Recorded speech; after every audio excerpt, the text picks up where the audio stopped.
spawning to start us off in the top left position, we do have the Teal Terran, IFU's Cryoc. And at the bottom left is the Red Zerg, will be richly RRF.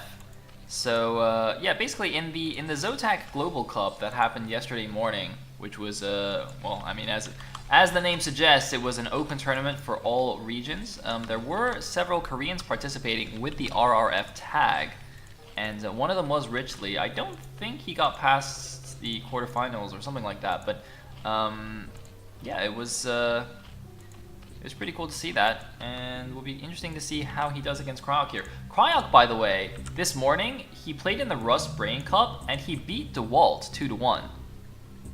Nicely done, Cryoc. Cryoc is insanely good right now. I didn't even realize he got this good. Yeah, he's been playing in a lot of tournaments recently, which I think will really help. Yep.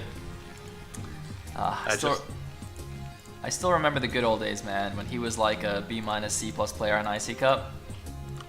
Dude, I'm gonna like hold this over him for the rest of his days, but I got B- for the first time by beating Cryoc in like 2 or 3 games on ladder. Oh yeah. That's kind of cool. But looks Cryoc, like Richley is using the lava trick quite a lot here. He's done it twice now in this game, so that's pretty cool. One thing, just while the game is first starting up, there is still some codes left to use. So if you do go to Maturino, if you do !Maturino in mine or Sayle's chat, it will link you. If you put the code that's in the overlay into the donation screen, it will donate a free $1 prize to the actual prize pool. So please do that. Maturino have been kind enough to supply me with that. So of course, thanks to them as well. yay Maturino! It's like we've got a 12-patch action here from Mr. Richley.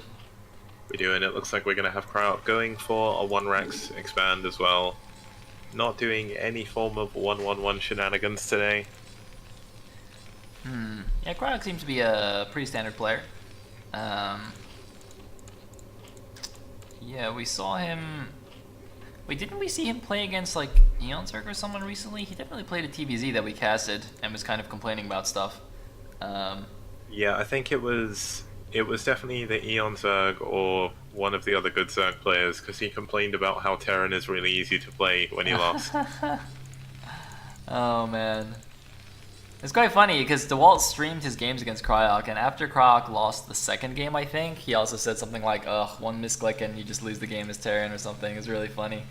But he actually ended up winning that, although then he got to face Bonneth in the finals, and I think he lost 0-2 or something, but, you know, it's Bonneth. Oh, this Overlord, though! Kicks the Overlord! Oh no. Bit of a mistake there, but it will be fine, I think. Should be able to get over the cliff, and it's going to be very difficult for the Marines to get back to kill it.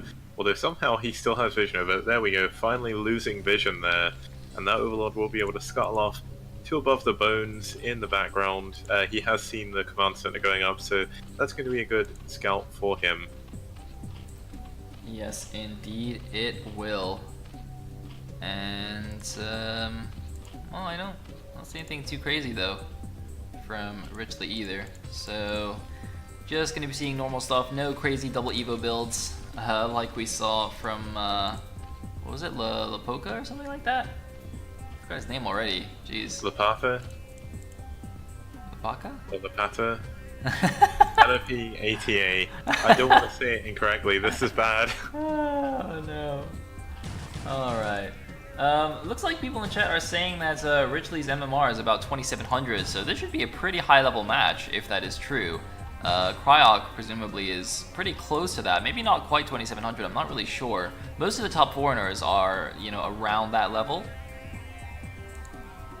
And looks like SCP guy gonna run away. We have the first Marine group out there, the first 6 vanilla Marines. There are 6 Zerglings on the field, actually only 5 here because one of them's chasing the SCV, and look at this, no sunken in place here, but more links being made. I think Cryoc is just going to lose these Marines and not do any damage. I don't know about this. He can maybe kill a few of these drones. Where are the links? Links actually come too slow here. I think he should just focus down the drones. No, he's not going to. Oh man. Oh god, yeah, I think Cryoc. he was just trying to cut down the link count, but to be honest, maybe if he would have focused the drones, he would have done a little bit of extra damage. But of course, those links that he has killed were possible drones, using those lava for the links instead, and that's going to delay any possible counter pressure to hit Cryoc as well. So not necessarily the worst choice. If he'd have microed that a little bit better, he might have been able to get the links and drones though. That's the difference between the very, very top players and the sort of mid to top players, I would say. Wait, isn't Cryoc just gonna die now though? He's got only 3 Marines, only 1 barracks finished, and no bunker, no depot block. Like, these links have speed. He can just run in and kill him right now. Cryoc is just completely dead if Richley goes for this. Oh god. Oh god, rip no. Cryoc. GGO. Oh no. And that, ladies and gentlemen, is why that vanilla Marine attack right there is a hugely... It's basically, it's a high risk, potentially high reward move. But I don't know. That's well, that's how it is. That's the way the cookie crumbles, guys. At the top 12 o'clock position, we do have the Teal Terran again, IFU's Cryoc. And at the bottom is the red Zerg. We will have Richley RRF up 1-0 in this series, coming into game 2 on Icarus. And you know, I was actually a little bit surprised that you put this in the map pool, because like, even for my fighting spirit taste, Icarus is kind of a boring map. So I was like, huh, that's it's an interesting choice there. But I like it. I like it. Boring maps are great. I actually do like this map, I'm not gonna lie. What? Like, the thing is, you say it's standard, but there's a lot of air distance around the mains and everything, so you can do some crazy drops and things like that. Like, this map does look standard when you look at the ground, but I've played a lot of games on this, and it never plays out standard, at least not the way you'd want it to. Wait, but this is like just fighting spirit with a slightly harder to take third base. Like, everything else is the same. I don't know, there's no double expansion in the middle, so nothing crazy like that. Yeah, but that's And also, irrelevant on fighting spirit for most games, though. Also, a lot of the middle of the map is actually unbuildable as well, which changes a lot of things for Terran. I will never understand you, Kix. One of these days, maybe, but not today. I have an eccentric map taste. Like, I don't like fighting spirit, but I like the fighting spirit derivatives.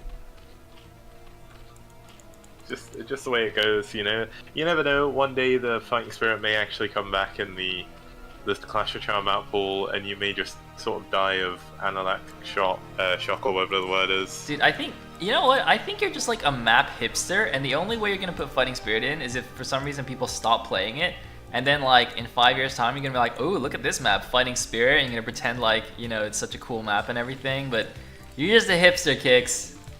You just don't like popular maps. My secret has been thrown out. The thing is, I did put Fighting Spirit in the first week, so it's not like it's not been in the Clash for Char.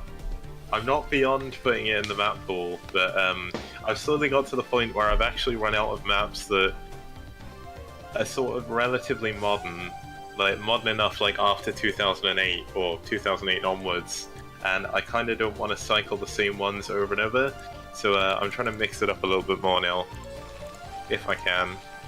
Seems good. I think we've actually had pretty much every MSL map that's been in a MSL tournament after the year 2008 in the pool now. Because MSL, like, unlike the OSL, the MSL had a lot of repeat maps all of the time. Like, I think Dante's Peak was in about 3 MSLs, for instance. Kind of crazy. I actually like Dante's Peak though. I think Dante's Peak was a pretty good map. It is, apart from the ramp vortex. I can't remember if they fixed that in SE or not, but we didn't see it when we were casting games on it, so hopefully that should come back at some point as well. But would you say Dante's Peak is like a standard boring map, or is it actually more interesting? Because I feel like it was more interesting because they had some ridges, but they weren't like too severe like on Sniper Ridge, and it had like a lot of bases too. There was a lot of money on that map, so it was really good for long macro games, I think. Yeah, I would definitely say it's not standard. I mean, one of the major ways you can say it's not standard is by looking at the statistics and the Zerg win rate on that map. It's kind of crazy. It's like the 3rd and 4th bases for Zerg are a lot easier to take, especially against Terran and Protoss. ZvZ, of course, doesn't come into it as much, but there were so many ZvZs on that map, and of course, it did lead to, or it was one of the maps that led to the infamous Zerg MSL, where I think pretty much 80% of the top 8 were all Zerg, and the Yep. top 4 were all Zerg, so pretty crazy. It looks like Richley being a little bit over-aggressive, well I say aggressive, but overly avert with his Overlord, nearly losing his Overlord again. Oh man, he's just baiting the Terran. He did the same thing last game. He's just kind of taunting him like, ha, you can take a bunch of damage, but since you're not Protoss and you don't get a Corsair, you're never actually going to kill this Overlord. Like, that's kind of a tilter, right? To get so close and not actually kill it. Of course, the real reason is probably just that, I don't know, it was a misclick or something. He didn't know exactly where to put it. But yeah, taking a good amount of damage. Now, he has gone for a 2-hatch opening. This is a 2-hatch Muta, and he built the 3rd hatch in his main after getting the Spire, or maybe about the same time actually, which is a really interesting thing to me. Normally, this 3rd hatch, you can actually put it at a 3rd base if you're going 2-hatch Muta. Yeah, this is quite interesting to me as well. I think he actually put the Spire down first, so bit of a weird timing from Richley will be coming up here. It will give him the third hatch production a little bit quicker, but it does also mean he gets the Lings at 2-hatch Muta timing, so kind of interested how this is actually going to play out. Looks like this time Cryoc's actually going into 2-Rax Academy first, rather than going for the more common these days +1 5-Rax, so... I mean, he scouted the 2-hatch lair, and if you scout 2-hatch lair, I think you're supposed to go 2-Rax Academy and not +1, because otherwise you can just die to stuff, you don't have enough Marines. So I think Cryoc is doing things correctly here, and should be able to hold off these Mutas when they get in, especially since he's just gonna see stuff with this SCV. But yeah, I'm really surprised about this 3rd hatchery placement, but I guess we'll see how he plays it out. I mean, I shouldn't question him too much. Richley did win the first game quite easily there, although I think that was more Cryoc taking the high-risk play and getting completely smacked in the face with it. Yeah, that was a bit unfortunate for Cryoc. He did try something very risky. It looks like Cryoc isn't opting to get his +1 as soon as the engineering bay finishes either.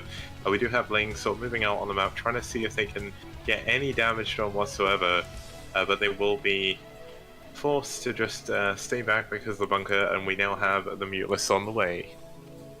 Yes, indeed we do. We've got Overlords also moving to the corners just to use those to actually stack the Muta more easily. And, well, here we go. Let's see how good the defense is. The turrets are coming up now just in time for the defense. 1 turret in the back of the main. I'm surprised he actually hasn't built 2 at the back of the main. He's got the main Marine group kind of in between the main and the natural, perfectly predicting where Richley would poke in first. 3 turrets going to be constructed at the natural expansion here. Should provide some good protection there. And actually the Muta's getting caught a little bit between the Marines and the turrets. And the bunker as well. Pretty good placement of everything there by Cryoc, so quite impressed there. Well, the one thing to point out is look at Richley's vision. He sees absolutely everything right now. Kind of crazy. He's got Lings, Overlords, and Mutalists, of course, flying around absolutely everywhere. And Cryoc is not going to be able to get any drop cell if that's what he wants to do. But we now see the factory coming up, so we will see 2-Rax into Vessel, it does look like. Meanwhile, in Richley's base, he's got his Hydra Den going, he's got his Hive going, so he's going for the standard transitions. I really would expect to see a drone heading out to take a 3rd gas pretty soon. Going up to that Hive level without the 3rd gas is a little bit painful. Meanwhile, do we have range? Yeah, it looks like range has finally finished for Cryoc, so his Marines are going to be much more effective now against the continued Muta harassment here from Richley. And we'll see how this plays out. It's like going to grab a few more units here. He hasn't done like tremendous damage, and I feel like when you go 2-hatch Muta, you're supposed to do a little bit more damage than this. I guess the thing is though, he's not taking it all in. When you look at his drone count's actually pretty high at his natural and his main. I think he's fully saturated on both of those bases, so it's not like this is a crazy 2-hatch all in where you kind of have to do either critical damage while you try and take a 3rd. Now we do see, as I say that, the 3rd coming up at the 9 o'clock position. Cryoc is going for some scans, but it looks like he scans the main and the 3rd hatchery just to see exactly what tech is coming on. And we do see that Hive on the way. Yep, he gets a pretty good idea of stuff. Richley taking this left side. I like the fact that Richley has taken the left side 3rd, not the right side 3rd, because this obviously is slightly closer by air to the Terran, slightly easier to get those dropships in there, whereas this base is a little bit further away. And yeah, this should mean he can get that 3rd gas going exactly as I said. And Cryoc should be moving out relatively soon, right? Or do you think he's going to wait for a vessel here because he's afraid of stop lurkers? he's going to have to wait, I think, before he moves out. He's actually not building constantly up his barracks, so he needs to make sure he does that. Science facility is coming out. Looks like, forgiving that, he's actually scanned ahead. He knows there's no lurkers, so he's actually going to move out right this second. He needs to make sure he doesn't lose the tank, though, to these mutalisks. Yep. And, well, the mutas, they don't really want to fight this giant block of Marines, though, so it should be fine. I'm just trying to keep a tab on whether the +1 is going to finish yet for these Marines. We can see the left side base has finished. I heard another scan going down. Let me see where it was. Looks like it's actually just ahead to check for, oops. Oh my god, I keep clicking the wrong vision and turning off everybody's vision, but yeah, just I checking did that ahead. yesterday. Yeah, he's checking ahead for stop lurkers. He cannot be sure if the lurkers are done yet. Now, he's going to try and move over to this third base, I think, eventually. He's going to at least scout it. It looks like we see another scan in front of him. He's using so many scans just to check he can move across the map, and the trouble is, that means he's not going to have any scans when he actually gets to the Zerg's main. We see one scan left in his main, one at the natural as well, but he's still scanning ahead of his army. Yep, playing it super safe. Does not want to lose in a dumb fashion. I mean, to be fair, the way he lost last game was pretty feels bad, man. So just wants to make sure he doesn't get eliminated by a fancy stop lurker. But there is the scan, seeing the 4 lurkers there, another lurker on the way. He's gonna use a siege tank to try and slowly push this down. But he's gotta be careful. Oh man, he actually scans. He's running in here. I don't think that's a good idea. What the heck? Cryoc is committing to this. How could that possibly have worked against 4 completed lurkers? Especially when he only has +1 attack. Maybe if he'd had armor, that could have worked, but he's lost all of his bio now. Pretty much the medics and a few straggling Marines are going to be moving back, and it looks like the first vessel, only now just with enough energy for radiate. No, he shot his vessel by accident with his Marines. That was pretty bad. Luckily enough, he didn't kill it. That could have been completely awful for him. Whoopsie daisies. And +1 attack is finished, but no +1 armor on the way just yet. Kind of interesting given the fact he does have the 4-rack still pumping Medic Marine. But it looks like he is going into mech upgrades. you know what's also interesting is that actually, if Cryoc had waited for a vessel, he could have sieged on the low ground outside the main and killed the 3rd hatchery and the Hydra Den from the low ground, because they're placed kind of awkwardly on the side of the base there. But obviously, that's not what's happened. Now, Croc's sending a big force coming down again, but you know the supplies are quite close for TvZ. The Defiler is already out, getting those Dark Swarms down, having to consume. So, you know, this is a pretty awful spot for Cryoc, and now more Dark Swarms coming out, the Lurkers coming out, gaining some space. The Marines actually walking down to the bottom left. They're going to be stuck here now. These Marines can't leave anymore, but a second group of Marines actually running down into the natural, but there are enough units here to deal with this. Yeah, the trouble is the Marines over on the left side don't have a single medic with them, I don't believe, when I checked. So they're going to be completely vulnerable. All the medics are going to go down to these Lings. Looks like another scan did go down to check that bottom left base, but there's not going to be anything there. Oh man, what the heck is going on here with Cryoc? Meanwhile, his gas mining at the natural is also a little bit bugged out. The SCV is going around the bottom side of the gas, kind of switching out. Looks like meanwhile the first vessel at the bottom left is going to get taken down by Mutas. It will get sniped by the Mutas without even using a Scourge. I saw a dropship out as well, but it hasn't moved out. Okay, he's now going to load it up. He's going to have to do some crazy drop action in order to come back in this game, but Richley has a solid lock, I think. Especially now getting his 4th base. Although the Marines are coming up here, where is the Defiler? He needs a Defiler over here. He needs to be careful though, there's actually 3 Lurkers stacked there, so if he does try and break up with just the Marines, there's no medics over here actually. Once again, Cryoc moving out with any medics, playing the vanilla StarCraft build where you basically kill all of your units while you stim. Yep. Don't repair, but we see a lovely swarm there. Will push Cryoc further and further back, and this 4th base will be fine to go up now for our Zerg player. You have a drop in the main. You have a drop in the main kicks. It looks like 6 Marines get out. The dropship actually gets scourged. They get a few drones. They actually will get the Spire here. Nice pick off by Cryoc, so he's at least making some good moves here in the game. Gonna run away from the Lurkerling, but again, no medic to heal up these Marines, so they will get cleaned up by the Zerglings. But all in all, I think that's probably worth it for that one dropship. He's got actually a lot of siege tanks at his natural. He's poking around. Now, oh, big plague at the left side, though. Massive plague. Yeah, I noticed the vision of Richley actually went over to that area while he was defending. He moved his Lings and Lurkers back to deal with the drop, and then just went and plagued the Marines. Actually baited a few of them into Lurkers, I believe. And it looks like the surround is coming up for Richley now. He's going to come in from all angles to see if he can deal with this, but there's actually quite a lot of units here for Cryoc. Oh, but there is the Dark Swarm. It doesn't matter how many units you have if the Dark Swarm is protecting the Zerg units. But it looks like there's no units on the other side. A few Lurkers just kind of holding the line there. But the Siege Tanks will be able to push them out if there is no Dark Swarm. Where is the Dark Swarm on this side? He's pulling his Lurkers back here. The Defiler's actually on the other side. There's the Defiler. There's the Irradiant. He actually doesn't have anything to eat. He needs to eat something right now. He's so hungry. This Defiler is really hungry. There's nothing to eat. Oh man, the Defiler's actually going to die without getting the Dark Swarm off. And this could be what Cryoc needs to actually kill this base. A small mistake there from Richley, potentially costing him, but the second Defiler comes out, the Lurker does push the Medic Marine away, and it looks like a third command center for Cryoc has lifted and floated over to that top left base, and if he can get that mining, we will have a much closer game on our hands. Yeah, now the one problem that Cryoc actually had is during that engagement, he tried to send his reinforcements in, but there's actually three Lurkers actually sat behind his army, and they skewered absolutely everything. So Cryoc's army, a lot smaller it could be. He did just lose a vessel, I heard that die. Yep. And he needs to make sure he's just trying to siege on this ramp to stop these swarms.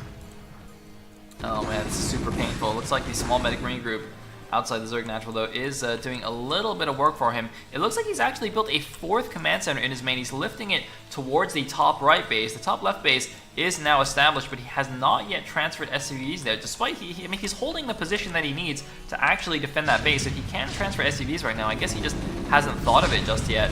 In the meantime, it looks like Richley going to move forward and pick off these two Siege Tanks that are causing him grief. It looks like Cryoc actually running forward, though. Instead of running away, he runs forward, and this could potentially actually let him kill this hatchery, although I'm not really sure. The Zergling's moving in. It's gonna be close, but no, it looks like GG from Cryoc.